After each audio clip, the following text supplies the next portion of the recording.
ছাগলের টিউমার রোগটি কি কি কারণে হয়, এর প্রধান লক্ষণগুলি কি এবং এর চিকিৎসা নিয়ে আজকের এই ভিডিওটির মধ্যে বিস্তারিতভাবে আলোচনা করব। নমস্কার, আমি কৃষ্ণ ডাকুয়া ডাকুয়াকোট ফার্ম ইউটিউব চ্যানেলে আপনাদের সকলকে স্বাগতম জানিয়ে শুরু করে দিচ্ছি আজকের এই ভিডিওটি।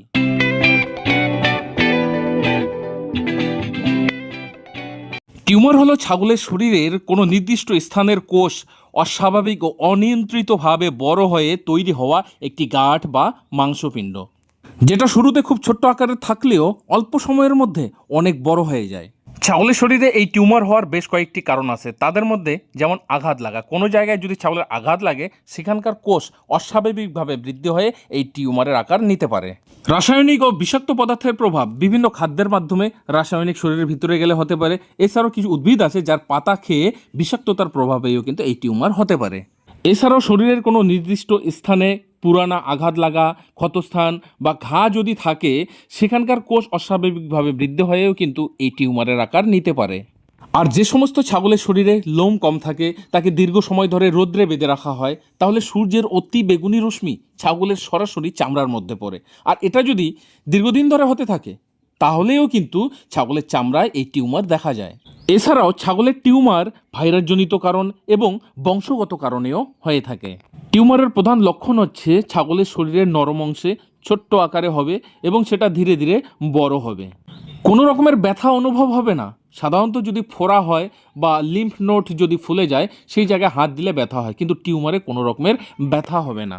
ছাগলের খাওয়া দাওয়া চলাফেরাতে কোনো রকমের পরিবর্তন দেখা যাবে না, সে স্বাভাবিকভাবেই চলাফেরা করবে, শুধু তার শরীরের কোনো অংশ অস্বাভাবিকভাবে ফুলে যাবে। ছাগলের টিউমারের চিকিৎসা সবার প্রথমে টিউমারটিকে পাকাতে হবে। আর যদি শক্ত মনে হয় ম্যাগনেসিয়াম সালফেটের স্যাক দিনে দুবেলা দিতে পারেন। আর পাকানোর জন্য ইস্থামল অয়েন্টমেন্ট, যেটা মানুষের চিকিৎসার ক্ষেত্রে ব্যবহার হয়, সেই অয়েন্টমেন্ট দিনে দুবার লাগাতার 3 থেকে 5 দিন ব্যবহার করলে টিউমার পেকে যাবে। টিউমার পেকে গেলে ভিতরে পুঁজ তৈরি হবে। এরপরেই টিউমারকে ফাটিয়ে ভিতর থেকে নোংরা পুঁজটাকে বের করে দিয়ে পরবর্তীতে চিকিৎসা করতে হবে।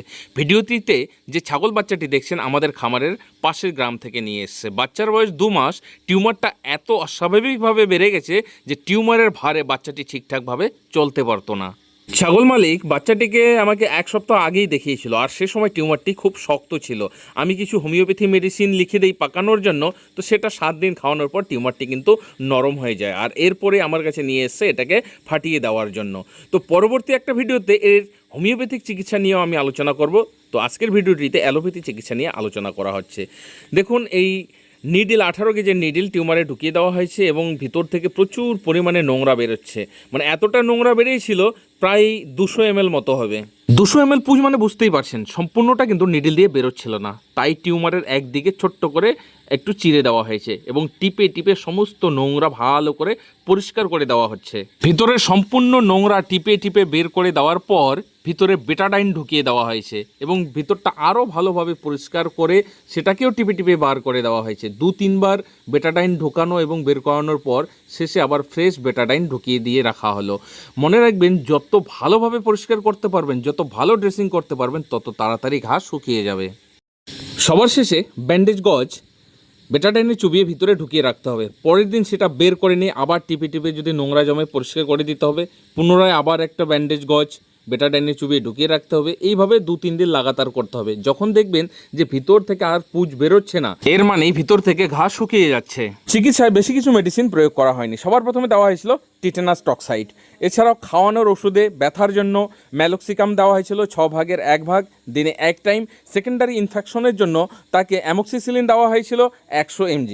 বাচ্চাটি খুব কমজোর, তাই তাকে ভিটামিন AD3 2 ml করে খাওয়াতে বলা হয়েছিল।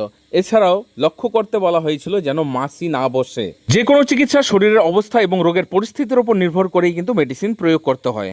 অনেকে আছে ভিডিও দেখে হুবহুব চিকিৎসা করে, অনেক ক্ষেত্রে কাজ হয়, আবার অনেক ক্ষেত্রে কাজ হয় না। এর কারণ কি জানেন? হুবহুব চিকিৎসা করলেই যে হবে সেটা নয়।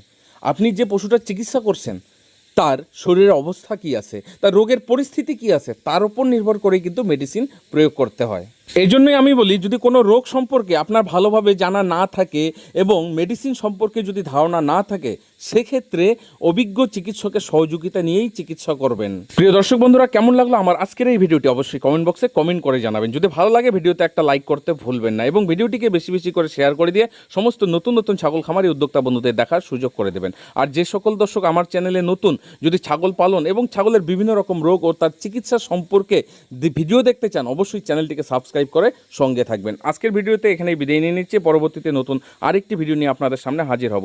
ততক্ষণে আপনারা সকলে ভালো থাকুন, সুস্থ থাকুন। জয় হিন্দ, জয় ভারত।